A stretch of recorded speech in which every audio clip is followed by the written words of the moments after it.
Hi, welcome to another episode of Three Plastic Surgeons and a Microphone, but we now have four plastic surgeons as our guests. So we have Dr. Sam Jejurikar from Dallas, Texas. We have Dr. Sal Pacella from San Diego, California.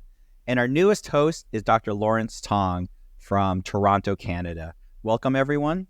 Our first topic today is going to be about Sientra, which is an implant manufacturer manufacturing breast implants. They just filed for Chapter 11 bankruptcy, and we'll talk about that as our topic today. But before we do that, let's get into our disclaimer. Dr. Jejurikar. Morning, everyone. This show is not a substitute for professional medical advice, diagnosis, or treatment. This show is for informational purposes only. Treatment and results may vary based upon the circumstances, situation, and medical judgment after appropriate discussion. Always seek the advice of your surgeon or other qualified health provider with any questions you may have regarding medical care, and never disregard professional medical advice or delay seeking advice because of something in this show. So Sientra is a breast implant manufacturer, and this past week they just filed for Chapter 11 bankruptcy as they pursue a sale of their company. And in a letter to their in a letter to their customers, CEO and President Ron Menezes, I can't even pronounce that, said they will continue operations and provide service to their products and services. They said, please be assured we expect to continue operations while this process is ongoing. They will utilize their existing cash reserves and $22 million in new money debtor in possession financing from their existing lenders to continue operations while a sale is ongoing. So what do you guys think about Sientra and the fact that they just declared Chapter 11? Are you all in? Are you buying more implants for your patients at this time? Go first.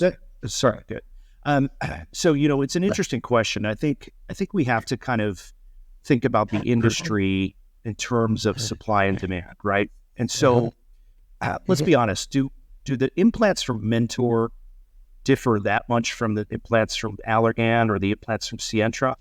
Possibly a little bit. They have some different values, different structure, but in general, they're kind of a commodity business, right? And so when you're talking about a commodity business, I think patients don't necessarily know what type of implant they want. They're going to go by the recommendation of their surgeon, right? So then what sort of begs the question is, what is the best implant? And oftentimes that boils down to price. And so the price pressure has really been coming down over the last few years. And the more entry you have into the marketplace, it causes a lot of drama in these implant companies to get the prices down. And you see the two big market leaders, Mentor and Allergan, which I like to refer to them as Coke and Pepsi, right? And then you have Sientra, which is almost like a third, RC Cola. So that they have had, you like that? Sorry. Huh? They have had a challenging entry into the marketplace, like some other secondary companies. So to me, this is not surprising at all. I would say that I slightly differ with you. I think Sientra has done a couple of things that made it really appealing to plastic surgeons. One, they only made their implants available to board-certified plastic surgeons or board-eligible plastic surgeons. They weren't making themselves available to cosmetic surgeons. So in some ways, they did induce some brand loyalty from plastic surgeons, at least in our marketplace, but they hurt themselves in terms of who they could sell their implants to. This is the second implant manufacturer in the last year to go belly up. The first being the Ideal implant, which we did feature on an earlier episode of this podcast a couple of years ago, which was sort of a nice alternative for people who didn't want silicone implants. And so now we are basically down to two large providers. Sal asked, are there differences between the implants? I mean, there are differences amongst all the implants when you look at rupture rates, capsular contracture rates. Shapes of the implants always vary a little bit slightly. So I think everyone here probably wasn't beholden to just one brand. At least I wasn't. But Sientra was definitely one of the top two that I would go to. Your question, Sam, was, am I buying up a bunch of Sientra implants? I'm not, because one of the things that made Sientra really attractive to patients was their warranty. And what do you do if the company is no longer there? The warranty, specifically in regards to rupture and capsular contracture, goes away. they're saying that they're basically trying to keep operations going until they can be acquired. Though you're hearing rumors that they might be acquired by private equity, but nobody knows what the at least I don't know what the status of that is. Yeah, and for our listeners up there, like when you're declaring bankruptcy, if you're a shareholder in Sientra, the stock price essentially goes down to zero. So even though they're continuing operations, what is the overall worth of the company? So that when the company is not worth that much, you got to sort of understand what that means for people buying it out, whether or not they're just going to fold it or whatever. Yeah. The writing has been on the wall for a while. I don't know if you guys have been paying attention to the Sientra stock, but for our listeners, when a stock gets, an individual share price becomes less than $1, it's in danger of being delisted. So several months ago, Sientra did what's called a reverse stock split, where they actually took their shares and made each 10 shares got condensed down to 1 share because it was less than $1. Well, that's slowly dwindled now, and as of I think yesterday, its share price is I think like 25 or 30 cents. So even with that, so the company can be acquired relatively inexpensively by someone who has the resources and the desire to get into the breast implant market. The other thing that Sientra made was a system that I've been using a lot called Viality, which is a fat grafting system for the breast. Vitality. No, it's Viality. No, it's not Vitality. There's no. Oh, really? It's Viality. Yeah. So my rep has not corrected me ever. Yeah, I agree. Viality, it's a great device. Really great device. It's okay. He knows you're from Buffalo. He also knows that you're the customer, so the customer is always right. You probably got the customer name wrong too. You probably call her Kate, and it's probably like Jill. I stand corrected. Yeah, I know you're looking it up as we're talking here, right? Exactly right. Exactly. Yeah, I'm willing to let you fact check me, having used I don't know at least 50 of those. Those I am buying up. I just placed a large order for those because I have really thought that my retention rate for fat grafting to the breast has been substantially better with this system than with other systems I've used. Larry, my only comment is that we do not have. That is correct. Viality. Yeah, I know. Excellent.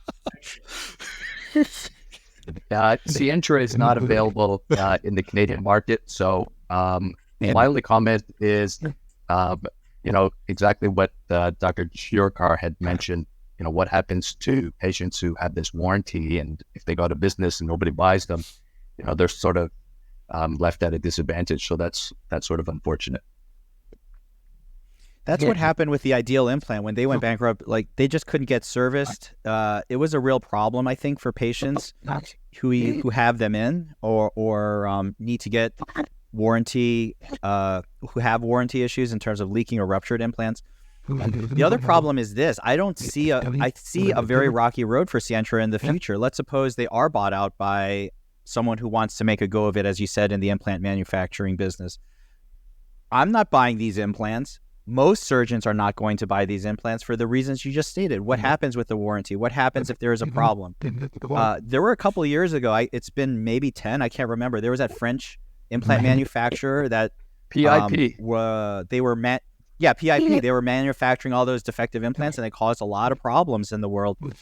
And implant manufacturer, the manufacture of implants is not expensive, but the litigation and the potential cost legally around implants is very expensive. We are not paying for the implants. We're paying for the coverage legally that it costs to make implants. And that is why there are all those huge FDA black box warnings on implants that we make patients sign, all of the information that patients have in terms of their safety status and so forth. And it's not inconceivable that at some point in the future, more litigation will come down the pipeline in terms of implants or findings about implants. Breast implant illness has always been something that we've discussed or talked about. So if I was a private equity investor, I don't know that I would want to jump into the implant manufacturing business. I will say that when I talk to patients, I will say, if a family member wanted breast implants, I would have no problem putting breast implants into a family member. And that's how I feel about it right now, having looked at the research, reviewed the studies, evaluated it. But I do know that as an investor, I don't know if I would want to invest in another company. It is hard to pull doctors away from companies that they feel good about. Right now, personally, I use Natrel, and I've always used Natrel, not because it's so much better, but because I thought that Allergan's service was very good. It was sort of one-stop shopping since they had all the other products that I generally use. And it was very easy for me to keep using them. They had a lot of incentives. Their customer service, at least for me in my area, was very positive. So I don't know that I would put the money on Sientra or any other implant manufacturer. And does it suck? It does suck. But did you ever lower your price to a patient because the implant you got was cheaper, like that you bought from the manufacturer? It was not. You pocketed that money. We all did. That's what we do. We have a set price, generally speaking, for what we charge for augmentation. And will it suck if, let's say, the two remaining implant manufacturers start raising prices because now a low-cost competitor is out of the market? Yes. But as surgeons, we're either going to pass that cost along or we're going to eat the cost, one or the other, depending on where we are and how successful we are and what kind of market we're in. So, I mean, I just think it's really hard for anyone to be super successful in this market, just solely making implants.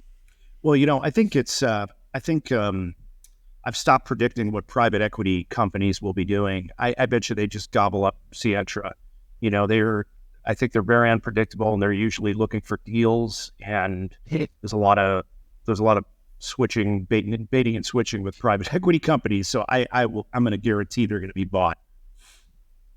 Yeah, and I guess I disagree. I disagree with some of the points you made, Sal. I mean, not Sal, Sam. One, I think, just like Allergan was acquired a few years ago by AbbVie, a huge pharmaceutical company who saw a role for the aesthetics portfolio and what they were doing in the general, medical pharmaceutical space. I think, there might be a company out there, maybe whether it's private equity or a large pharmaceutical company that has some sort of foothold in the aesthetics business where having breast implants might make sense, particularly if it's also selling other cosmetic products. I always thought of Sientra not as a low-cost alternative for implants, and I do actually alter my breast augmentation prices based off of the price of the implant. If it's a relaxed gel versus a gummy bear, if it's a Sientra versus an Allergan, there definitely have been differences in pricings for patients based off of that. But I thought it was a high-quality implant. I never sold it to anyone as a low-cost one. I thought that their cohesive gel implants were good. I'm not saying it's the only good implant, but I do think that for someone that wants to be in the aesthetic space, who can acquire this portfolio for a relatively inexpensive price, it could be a good value. And just to be clear, we brought up the analogy to PIP, but implants, they went off the market. Their thing was because of safety. That's why it went off. I mean, Sientra is strictly a financial Chapter 11 bankruptcy because they're not doing well in the marketplace. It's a company-based problem, not an implant-based problem. I was just looking at their website, and they do have other products in their sales line that include single pore tissue expanders. You would expect that. Dermaspan, Allo X2 Pro, which is a MRI compatible tissue expander. The Viality, which you mentioned. Simpliderm, a human acellular dermal matrix, and then Biocornium, which is the scar gel that they market as well. I mean, what kind of big pharma would want to acquire this portfolio of products? I don't know if there is something here that screams huge profit or growth over the next 10 years. I don't think the breast cancer market, all those tissue expanders you were talking about, is something with the aging population that we have in the U.S., right? And the fact that 1 out of 8 or 9 women in the U.S. will acquire breast cancer at some point in their lifetime with diminishing reimbursement for free tissue transfer. The preferred method of reconstruction, or it seems to be more. I mean, we are just plastic surgeons. We're ultimately not the ones that are looking at market potential, but they're definitely. I mean, I think there could be a company that would be very interested for the right price acquiring this, because I think their products are good. What kind of warranty did they have compared to the others? Because I'm not really that familiar with the Sientra products. It's like I think it was a lifetime, at least implant replacement for ruptures, and 10 years where they're recovering surgeon's fees and facility fees and implant costs for rupture. I think capsular contractor was the same too. It was a good warranty. I don't remember the specifics of it.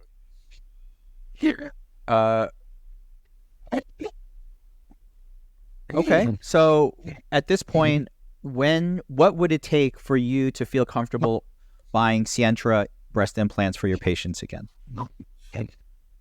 It would take them being acquired by either a private equity firm or a large Fortune 500 company, or even a smaller company that seems to be financially viable. I just want to make sure the company that buys them is solvent. But again, when we talk about warranties and all that, we are placing in somewhat of a dire situation. Like if your company is gone, somehow if your implant has a problem, you can't go get care for it. It just means some of the costs associated with the surgery are gone, but I think the implants are safe. There hasn't been any demonstrable problem with the implants. So I would feel comfortable after an acquisition. What do you think about manufacturing costs? Don't you think that one of the strategies PE always does, right, is lower costs and raise revenue? So they're going to increase prices generally, and then they're also going to try to cut costs wherever they can, which means letting off people or decreasing the manufacturing costs. So if historically they were really great in terms of manufacturing, wouldn't they want to find areas in which they could reduce that cost? Well, historically, they haven't been great. If you remember, they had the fire in Brazil. I was just going to say that the best way to get your company going is to set your factory on fire. Right. So historically, if you remember the history for our viewers, Sientra used to make their implants in Brazil when they first were brought in to the U.S. market, and they had a giant fire. Their plant went down, and they weren't available for 9 months or a year. And they started resourcing all their manufacturing to the U.S. And I think, clearly it was a much more expensive process for them to get their implants manufactured in the U.S. I don't know what the expertise they brought to, the cost structure of implant manufacturing in the U.S. Based off the way their company is doing, I wouldn't be surprised if someone could do it for cheaper and still maintain a high quality product. It's not my area of expertise, but that doesn't really necessarily make me take pause, particularly if it's a large company that already, has large factories and has the ability to manufacture things. I just don't know who's going to acquire them, honestly. Let's say it's a major Fortune 500 company that makes, that makes pharmaceuticals to the scale of billions of dollars. We would all probably believe they could do it more efficiently. Do you guys think there's a possibility that one of the other major breast implant manufacturers might take them over? I don't think so. Why? Only if they unless they can market it as some sort of sub brand, but I don't know. It seems cannibalistic. I don't know. I feel like they could acquire them to eliminate them, to eliminate that source of competition, right? If it is truly cheap to acquire the company, that could definitely happen. And I would see that would come from Abbey V or Allergan more than J&J. J&J traditionally has not been an aggressive company in the marketplace. They've been kind of a strong stalwart. They sort of react more than they act. So, what's available to you, Larry, in Canada in terms of implant manufacturers? So it is Allergan and Mentor. And so those are the only two. Ideal was available for a while. It never really caught on. So basically it's those two. Well, I guess we'll just have to wait and see what happens. That's really interesting. I learned a lot about Sientra today. I didn't know a whole lot about it. I didn't know about the plant factory fire or even their products very much. So that's good stuff. I hope that if they do provide more services, that something better for patients comes along with that. Any other last thoughts about Sientra? The only thing I would say to patients that are watching this who may have Sientra implants in, do not worry. Like you're not in some sort of vast trouble. You don't need to go out and get your implants immediately replaced. It's still a high quality product. Just may not be available to you in the future when you need additional surgery. But this is not meant to induce any sort of panic for patients that have those implants. Really good Wise point. words. All right. Well, thank you very much, gentlemen. Have a great day. Talk to you later. Take it easy, boys. Bye.